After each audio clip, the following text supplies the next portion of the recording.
Good morning dear friends. हम आगे बढ़ते हैं। हम पिछले क्लास में चर्चा कर रहे थे कि हम किस प्रकार जो नाउन्स हैं उनको सिंगुलर टू प्लूरल चेंज करते हैं। तो अभी इसी टॉपिक को थोड़ा आगे बढ़ाते हैं। हमने देखा कि बहुत सारे तरीके हैं एक नाउन को सिंगुलर से प्लूरल बनाने के। जैसे सबसे पहला है एस और ईएस जोड़कर, chairs, tables, pens, boards, trains, cars, aeroplanes और बसेस, क्लासेस, इनके साथ अपने ऐसे एस जोड़कर इसको एक वचन से बहुवचन में चेंज किया। वैसे काउज है, बफेलोज है। दूसरा है नो चेंज। जैसे अपने पास में शीप है, डियर है, ऐसे कुछ वर्ड्स हैं जो अंग्रेजी भाषा में एक वचन और बहुवचन दोनों में काम में लिए जाते हैं, सिंगुलर टू प्लूरल सेम होते हैं। इसी प्रकार जो अपने पास तीसरा तरीका हो गया वो हो गया वीएस ऐड करके। जिनमें नाउन्स के एंडिंग लेटर्स एफ और एफ ई हैं, जैसे नाइफ था, वाइफ था, काफ था, तो इनके एंडिंग लेटर्स हैं, उनको एंडिंग लेटर्स एफ या एफ ई हैं, तो एफ या एफ ई को हटाकर हमने उस चीज के क्या लगा दिया, वी एस लगा दिया। इस प्रकार से काफ से कागज बन गया, नाइफ चाकू से लीव्स बन गया, वाइफ पत्नी लीव्स बन गया, और इसी प्रकार जो वाइफ है उसे लीव्स बन गया। इसके बाद में जो चौथा तरीका है वो है कुछ ऐड करके, यानी ऐसे ये सेटिंग के अलावा कुछ और वर्ड ऐड करके, सॉरी और लेटर्स ऐड करके अपन बहुवचन बनाते हैं। जैसे ऑक्स से ऑक्सन किया है, पहले ये ऑक्स था, सिंगुलर में ऑक्स था, इसको प्लूरल में बनाने के लिए ऑक्सन किया। वैसे ही तो अपने पास में चाइल्ड था, चाइल्ड में अपन आर एन जोड़कर उसको चिल्ड्रन बना दिया। इसी प्रकार ये हो गया इंटरनल चेंज, यानी उसके अंदर कुछ परिवर्तन होते। इंटरनल चेंज करके हमने उसको सिंगुलर टू प्लूरल चेंज किया। जैसे फ्रूट था, W O W A, tooth से टीथ हो गया। इसी प्रकार मैन था, एम ए एन, उसका एम ई एन। उसी प्रकार वुमन होता है, उसका विमेन। माउस है, उसका माइस। तो कई सारे तरीके होते हैं जिनसे हम किसी सिंगुलर नाउन को प्लूरल नाउन में बदलते हैं। तो हमें इन चीजों का ध्यान रखना है, क्योंकि सेंटेंस बनाते वक्त जो अपने पास में हेल्प आएगी, यदि वो सिंगुलर है प्लूरल है, तो उसके साथ सब्जेक्ट का सिंगुलर प्लूरल उसका कॉम्बिनेशन होना बहुत जरूरी है। हम आगे बढ़ते हैं।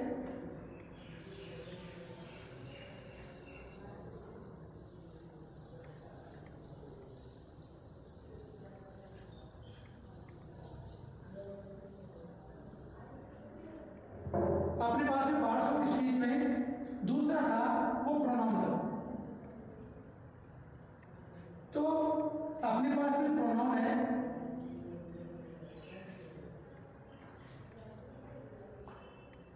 Pronoun words which we use on the place of noun. शब्द जिनको हम नाउन के स्थान पर उपयोग लेते हैं वो प्रोनाउंस कहलाते हैं।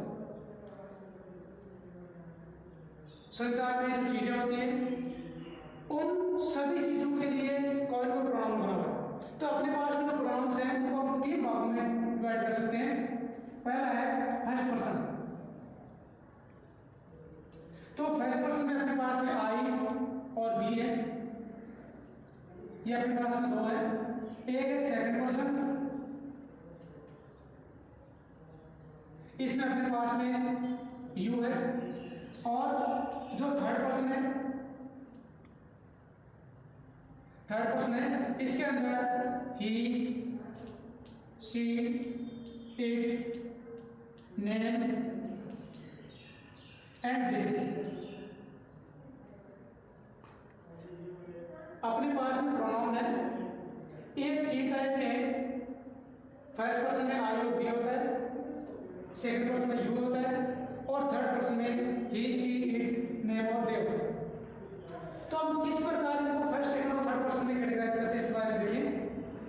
फर्स्ट पर्सन जब प्रोनाउन होता है या जब इनका हम किसी सेंटेंस में उपयोग करते हैं और उस सेंटेंस में कोई भी एक्शन या कोई भी डिस्क्रिप्शन या कोई पोजीशन शो किया गया है, इसका मतलब है कि बोलने वाला व्यक्ति यानी कहने वाला व्यक्ति उस कार्य में शामिल है।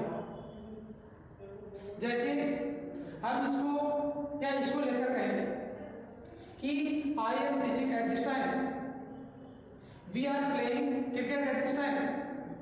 इसका मतलब पढ़ाने में या क्रिकेट खेलने में बोलने वाला व्यक्ति शामिल है। यदि इसको अपन काम मिले, जैसे you are watching my video at this time, आप इस समय मेरा वीडियो लेसन देख रहे हैं, इसका मतलब बोलने वाला नहीं देख रहा बल्कि सुनने वाला देख रहा है। इसी प्रकार हम कहें he is going to market, वह बाजार जा रहा है, इसका मतलब न कहने वाला जा रहा है न सुनने वाला जा रहा है, हम किसी और के बारे में बात करें। She is dancing in the room, वह कमरे में नाच रही है, इसका मतलब है कि किसी और के बारे में बात कर रहे हैं। जो तो इट वैसे कोई वस्तु हो या किसी का नाम हो, और वे दे, तो दे में भी they are sitting under the tree, वे पेड़ के नीचे बैठे। तो इसमें जो पेड़ के नीचे लोग बैठे हैं या जो पशु या जो भी कुछ बैठे हैं, वो कहीं न कहीं न तो कहने वाले न सुनने वाले और ही है। तो सीधा सा मतलब है कि आई और बी कहने वाला होता है, यू सुनने वाला होता है, और बाकी जो थर्ड पर्सन आते हैं वो कहने वाले और सुनने वाले अलावा होते हैं, जिनके बारे में सिर्फ बात की जाती है। ये जो अपन वर्टिकल कॉलम देख रहे हैं, ये प्रोनाउंस का जो प्रोनाउन होते हैं उनका सब्जेक्टिव केस होता है, यानी ये हमेशा सब्जेक्ट रूप में काम में लिए जाते हैं। अब इनका खुद का एक पॉजिटिव केस होता है, यानी ये भी अपने पास ये अपना कोई अधिकार शो करना चाहे कि मैं, मेरा, हम, हमारा, तुम, तुम्हारा, वह, उसका, वह, उसका, उसकी, इट, इसका, नेम, नाम के अनुसार यदि पुरुष है तो उसका, स्त्री है तो उसकी, और कोई वस्तु है तो उसका, उसकी, और दे, उनका। तो इनका जो पॉजिटिव केस होता है वो जब ये सब्जेक्ट किसी वस्तु पर अपना पोजीशन शो करते हैं, अधिकार शो करते हैं, तब इनकी पॉजिटिव केस की आवश्यकता पड़ती है। जो इस प्रकार है, आई का भाई होगा, वी का आर होगा, यू का योर होगा, ही का हीज होगा, सी का है, इट का इट्स, और नेम का यदि वो किसी व्यक्ति पुरुष का नाम है हीज होगा, किसी स्त्री का नाम है हर होगा यहाँ पर, और किसी वस्तु का नाम है तो इट्स होगा, और देर का होगा THEIR, देर। इसी प्रकार इसका एक ऑब्जेक्टिव केस होता है। तो ऑब्जेक्टिव केस में अपने पास जैसे किसी ने मुझे कोई वस्तु दी, तो उस वस्तु को देने का काम किसी और ने किया, मुझे तो प्राप्त हुई है, तो इसका ऑब्जेक्टिव केस नाम है मुझे। तो इसी प्रकार आई का मी होगा ऑब्जेक्टिव केस, वी का अस होगा, यू का यू होगा, ही का हिम होगा, सी का हर होगा, इट का इट होगा, नेम नेम के अनुसार होगा, और देर का देर होगा। इन टेबल को देख लीजिए, जैसे अपने पास में यहाँ सी का हर और हर दोनों समान दिख रहे हैं, तो अपने पास में जो एक जैसे दिखते हैं, ये जो पॉजिटिव केस होते हैं इनके आगे हमेशा कोई नाउन जुड़ा होगा,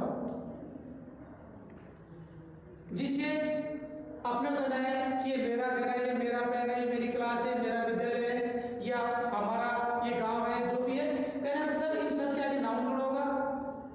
तो कोई भी सब्जेक्ट यदि किसी वस्तु पर, किसी स्थान पर, या दुनिया में किसी चीज पर यदि अपना पोजीशन शो करता है, तो अपने साथ आए पॉजिटिव केस को लेकर नाउन को शो करता है और ये दर्शाता है कि ये चीज उसके अधिकार क्षेत्र की है। ये जो टेबल होती है, जब हम ग्रामर में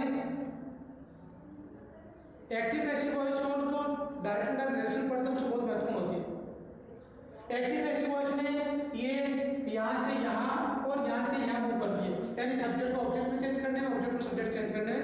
इसी प्रकार नरेशन डायरेक्ट इनडायरेक्ट पढ़ने में अपने पास जो टेबल होती है ये यूं मूव करती है कि डायरेक्ट में जो कोई भी प्रोनाउन आया है वो इनडायरेक्ट में इसी कॉलम में से, इसका आया तो इसी कॉलम में से और इसका आया तो इसी कॉलम में से चेंज किया जाता है, जो कि उस सेंटेंस में यानी डायरेक्ट सेंटेंस का, डायरेक्ट जो सेंटेंस होता है उस सेंटेंस का जो रिपोर्टिंग वर्ब वाला पार्ट होता है उसके अनुसार इसमें परिवर्तन होते हैं, जो हम उस टॉपिक में डिटेल में पढ़ेंगे। तो अपने पास में जो ये प्रोनाउन का कॉलम है ये फिक्स है, लिमिटेड है, इसको हमें अच्छी तरह लर्न करना चाहिए कि कौन से फर्स्ट पर्सन कैटेगरी में आते हैं, कौन से सेकंड पर्सन में और कौन से थर्ड पर्सन में, और किस प्रकार के सब्जेक्टिव, पजेसिव, ऑब्जेक्टिव केस होते हैं। अब चूंकि अपने को इसको टेंस में उपयोग करना है तो अपन इसमें चर्चा करते हैं कि कौन से इसमें सिंगुलर होंगे, कौन से प्लूरल होंगे। अपने पास में आई है, वो मिडिल कैटेगरी का है, ये सिंगुलर में, प्लूरल में, दोनों में चेंज होता है और इसके लिए एम विशेष है। लेकिन मैं इसको टिक मारने करके सबसे पहले जो सिंगुलर को टिक करता हूं, ही, शी, इट और नेम, ये सभी सिंगुलर कैटेगरी में आते हैं। वी, यू और दे, या अपने पास में नेम्स हो यानी एक से अधिक नाम हो तो भी वो प्लूरल कैटेगरी है। तो अपने पास में वी, यू, दे और नेम्स, ये प्रोनाउन से वो बहुवचन कैटेगरी में है। अब अपने पास में बच गया आई, तो आई है, ये जनरली प्लूरल होता है, लेकिन आई के साथ एम फिक्स है, आई के साथ एम आता है, आई के साथ हैव आता है, आई के साथ हो जाता है। तो आई के साथ हो जाए तो सिंगुलर में आ जाएगा, आई के साथ हैव आए तो प्लूरल में आ जाएगा, और आई के साथ एम आए इसका मतलब है न तो वो इज एम में आ रहा है, वो मिडल के रूप में। इस प्रकार से प्रोनाउन टेबल है, इसमें जो सिंगुलर है वो जनरली थर्ड पर्सन के अंदर ही, थर्ड पर्सन में ही, शी और नेम यही सिंगुलर है, बाकी लगभग सभी हैं वो प्लूरल की श्रेणी में आते हैं, बहुवचन में आते हैं। तो जब भी हम इनका टेंस में उपयोग में लेते हैं तो वी, यू, दे, नेम्स, इसके अलावा आई है वो प्रेजेंट टेंस में बहुवचन की कैटेगरी में आता है, और पास्ट टेंस में आई है वो एक वचन की कैटेगरी में आएगा। आगे बढ़ते हैं।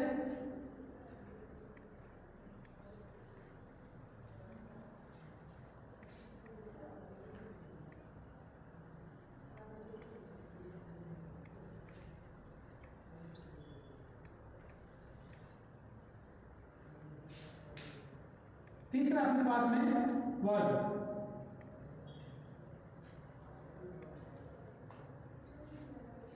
जो वर्ब है उसको अपन दो भागों में डिवाइड कर सकते हैं। एक है हेल्पिंग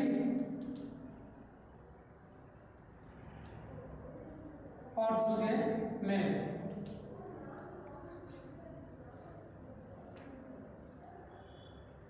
हम जो भी दिन में कार्य करते हैं, चाहे वो पढ़ना हो, लिखना हो, दौड़ना हो, खेलना हो, कूदना हो, खाना बनाना हो, कुछ सीखना हो, वो सभी मेन वर्ब कैटेगरी में आते हैं। तो मेन वर्ब जब अपना टेंस शो करती है तो उसको एक हेल्पिंग वर्ब की आवश्यकता होती है कि ये जो हमने एक्शन किया है, जो क्रिया की है, कार्य किया है, वो कौन से काल का, कौन से टेंस का। यदि वो प्रेजेंट का होगा तो उसकी हेल्पिंग अलग होगी, यदि वो पास्ट का होगा तो अलग होगी, वो फ्यूचर का होगा तो अलग होगा। तो ये अपने पास जो हेल्पिंग वर्ब है इनको अलग अलग भागों में डिवाइड करके देखते हैं कि कौन कौन सी हेल्पिंग वर्ब। अपने पास में हेल्पिंग वर्ब है, एक बी होती है, एक डू होता है, एक हैव होता है और उसके बाद में मॉडल। वर्ब, इन चारों कैटेगरी को देखने से हमें वर्ब के बारे में बताता है वर्ब क्या होता है कि verb is a word which tells us, verb वह शब्द जो हमें बताता है कि व्हाट इज वी, हम क्या है, व्हाट वी डू, हम क्या करते हैं, व्हाट वी हैव, हमारे पास क्या है, एंड व्हाट वी थिंक, हम क्या सोचते हैं।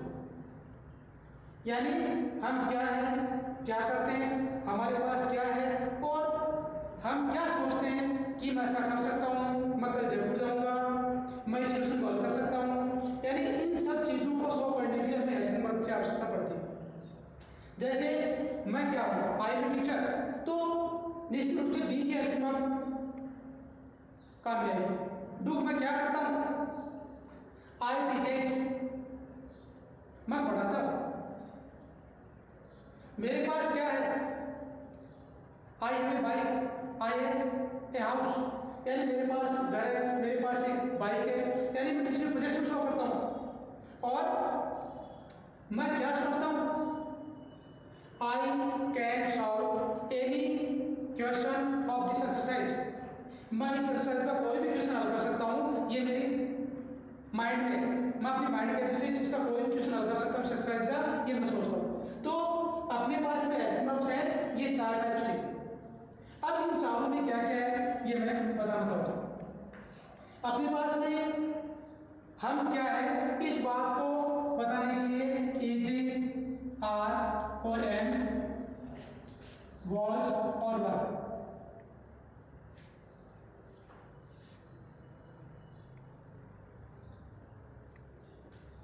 इसी प्रकार यहाँ डू, डज और did,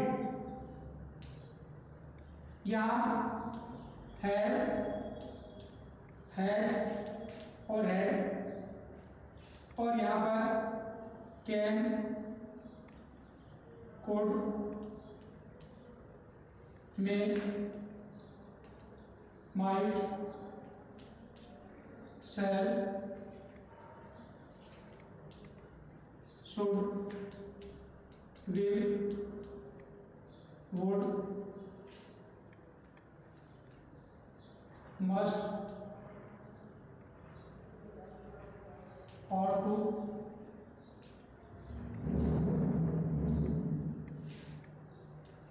used to, didn't, didn't,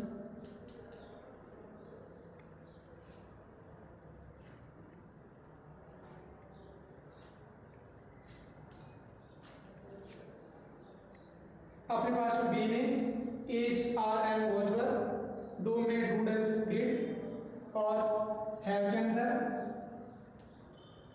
had, has और हैड, और मॉडल में can, could, may, might, shall, should, will, would, must, ought to, used to, didn't और didn't। तो अपने पास में ये हेल्पिंग वर्ब्स होती है।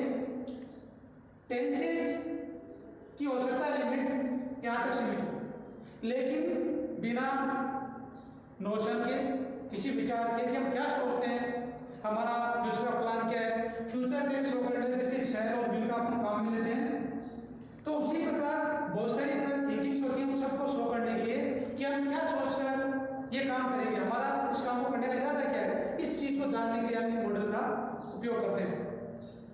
तो चूंकि वो टेंस में काम कर रहे हैं तो हम बात कर लेते हैं कि इनमें से कौन से वर्ब्स हैं वो सिंगुलर की कैटेगरी में आते हैं, कौन से प्लूरल की कैटेगरी में आते हैं, और कौन से ऐसे हेल्पिंग वर्ब्स हैं जो सब्जेक्ट से प्रभावित नहीं होते। तो सबसे पहले मैं सिंगुलर पे टिक कर रहा हूं, इज, वॉज, डज और हैज।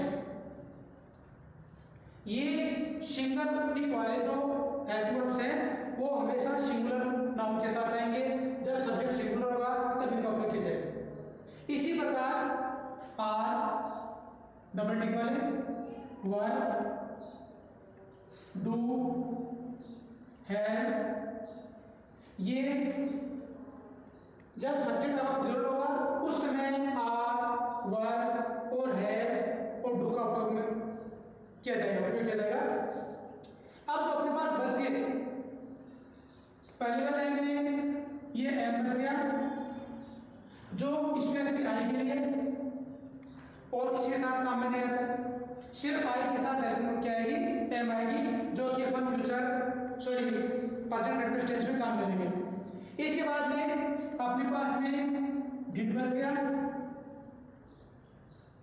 और हैड बच गया और बाकी सभी मॉडल बच गए।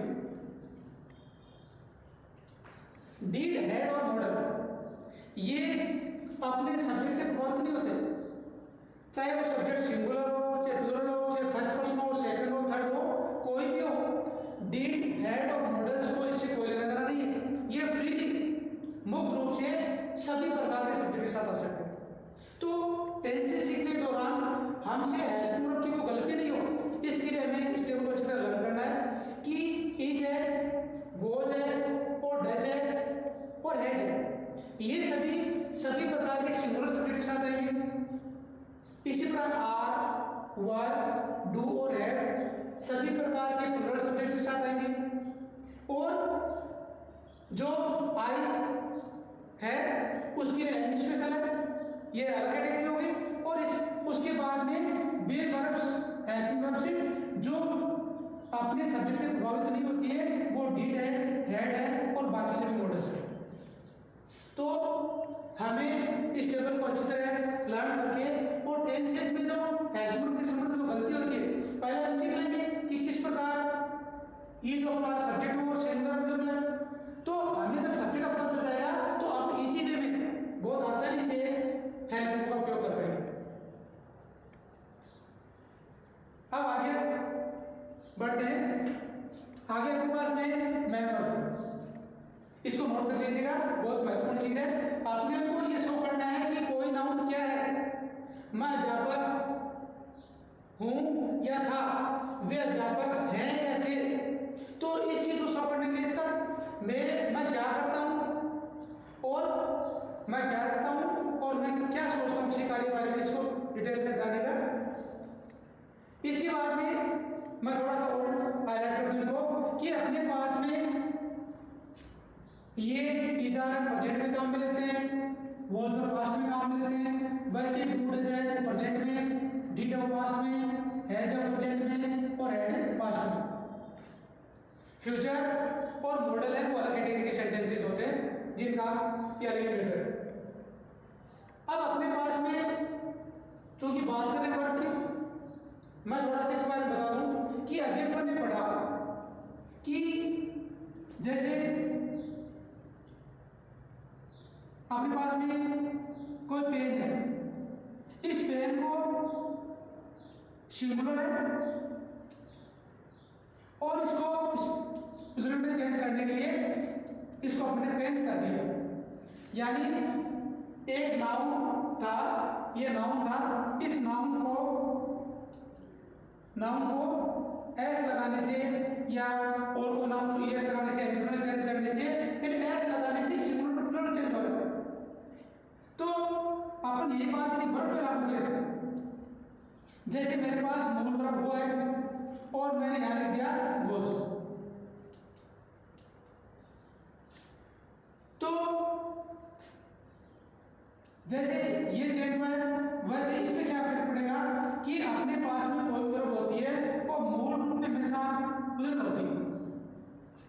कोई भी वर्ब है, मैं मेन वर्ब की बात कर रहा हूं, हेल्पिंग का हो गया, तो मेन के अंदर कोई भी वर्ब होती है जो मूल फॉर्म में होती है वो हमेशा प्लूरल फॉर्म होती है। उसके आगे एस या एस जोड़कर हम उसको क्या बनाते हैं, सिंगुलर बनाते हैं।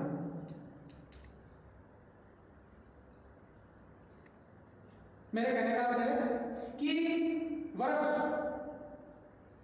जो ऑलरेडी या तो एंड में एस उनके लगा हुआ है, ऑलरेडी लगा हुआ है, या हम लगा देते हैं ऑलरेडी लगा हुआ यानी इज, वॉज और एज लगा हुआ है, या जैसे हमने यहां डू से डज बनाया, गो से गोज बनाया, तो किसी भी वर्ग के मामले में वर्ग के मामले में यदि उसका एंडिंग लेटर एस या तो है या लगा है, इफ इट कंटेन्स और we add so it became singular.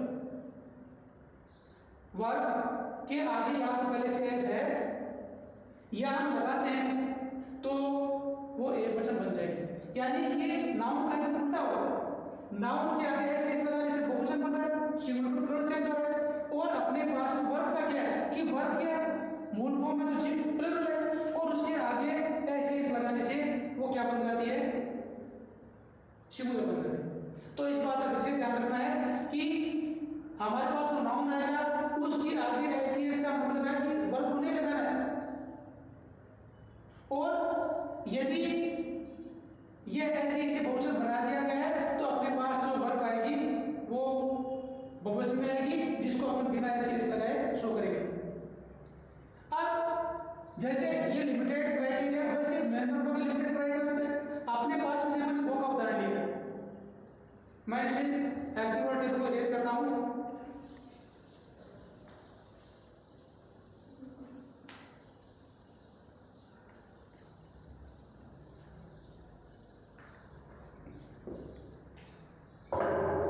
बात मेंबर की चल रही है।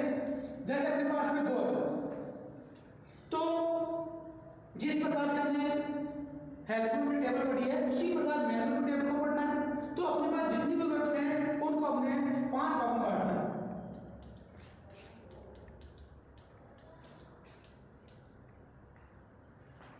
फर्स्ट जो मेन फॉर्म होती है, इसके बाद में जैसे इसकी पास्ट फॉर्म है वेंट, इसके बाद इसकी पास्ट पार्टिसिपल फॉर्म है जिसको थर्ड फॉर्म बोलते हैं, main form, past form, past participle form. इसके बाद में इसकी प्रेजेंट पार्टिसिपल फॉर्म रहती है गोइंग,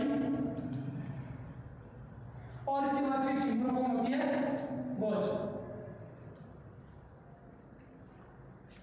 कोई भी मेंबर यदि आपने उसको 5 भागों में फर्स्ट, सेकंड, थर्ड, फोर्थ और फिफ्थ फॉर्म में, जिनके नाम मेन फॉर्म, प्लूरल फॉर्म है, बहुवचन फॉर्म है, पास्ट फॉर्म है, पास्ट पार्टिसिपल फॉर्म है, ये पास्ट पार्टिसिपल और प्रेजेंट पार्टिसिपल फॉर्म है और सिंगुलर फॉर्म।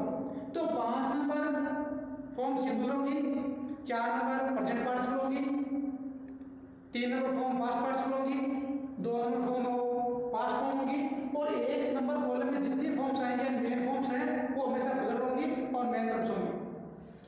तो हमें मेन वर्ब संख्या में लिमिटेड है, इसकी कोई लिमिट नहीं है, संसार में एक्शंस की कोई लिमिट नहीं है, लेकिन इनकी जो अलग फॉर्म्स हैं उनकी लिमिट है। यानी प्रत्येक जो वर्ब होती है उसकी फॉर्म लिमिटेड है 5 है। तो हमें प्रत्येक वर्ब को 5 फॉर्म में लेके सीखना चाहिए। जैसे बहुत साधारण उदाहरण लेते हैं, टीच, टीच पढ़ाना जो अभी रनिंग में है। तो टीच की सेकंड फॉर्म TAUGST डॉट है, TAUGST डॉट, टीचिंग और टीचिंग।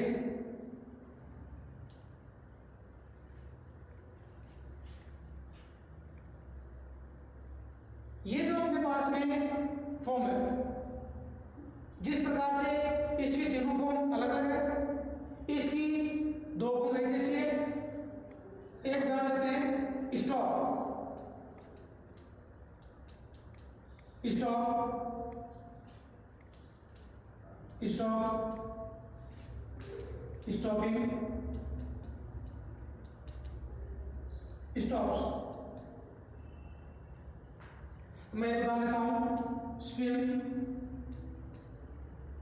स्विम, स्वम, स्विमिंग और swims.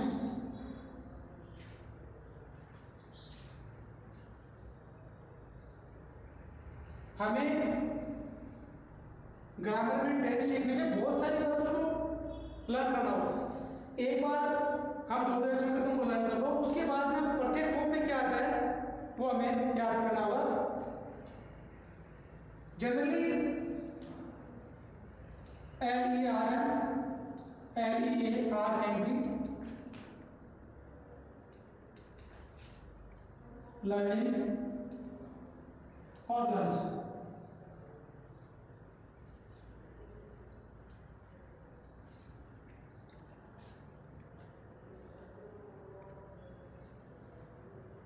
Go, went, gone, going, goes. Teach, taught, taught, teaching, teaches. Stop, stop, stop, stopping or stops. Swim, swim, swam, swimming or swims. Learn, learn, learn, learning or learns. ये जो forms होती है वो अपने मूल form से different हो सकती है, लेकिन जो पहली और जो थर्ड फॉर्म है, पहली और जो फोर्थ फॉर्म है, इसमें समानता है कि अपने पास जो पहली फॉर्म होती है उसके साथ सिर्फ आईएनजी जोड़ना है। लेकिन इसकी कंडीशन ये है कि अपने पास में पहली फॉर्म में किसी भी वर्ड का एंडिंग लेटर कॉन्सोनेंट हो और उसके पहले सिंगल वॉवल हो, सिंगल कंसोनेंट और सिंगल वॉवल, तो एंडिंग कंसोनेंट को डबल करके आईएनजी लगाते हैं। जैसे स्टॉप से स्टॉपिंग बना है, डबल पी हो गया, स्विम से स्विमिंग बना है। ये बात ईडी लगा देता लागू होती है। सामान्य ऐसा होता है कि अंतिम एक कॉन्सोनेंट हो और उसके ठीक पहले सिंगल वॉवल हो तो अंतिम कॉन्सोनेंट को डबल करके आईएनजी लगाते हैं। जैसे यहाँ का एन सिंगल रहा है क्योंकि एन से पहले क्या है, आर दोनों कॉन्सोनेंट है।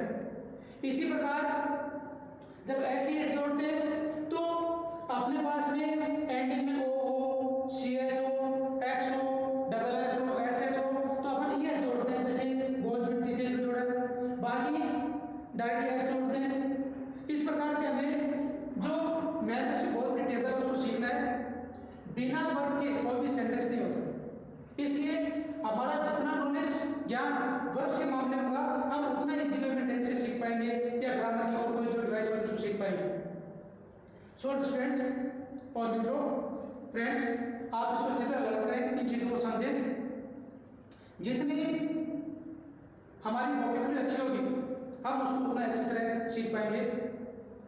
सो आप अभी तक ये वर्ब्स के बारे में जो सामान्य जानकारी थी वो मैंने दी है, आप इसको अच्छी तरह पढ़िएगा, लर्न कीजिएगा और जो बाकी 5 पार्ट बचे पार्ट्स ऑफ स्पीच के उनका बाकी की वीडियोज में डिटेल करेंगे। So thank you for watching my video.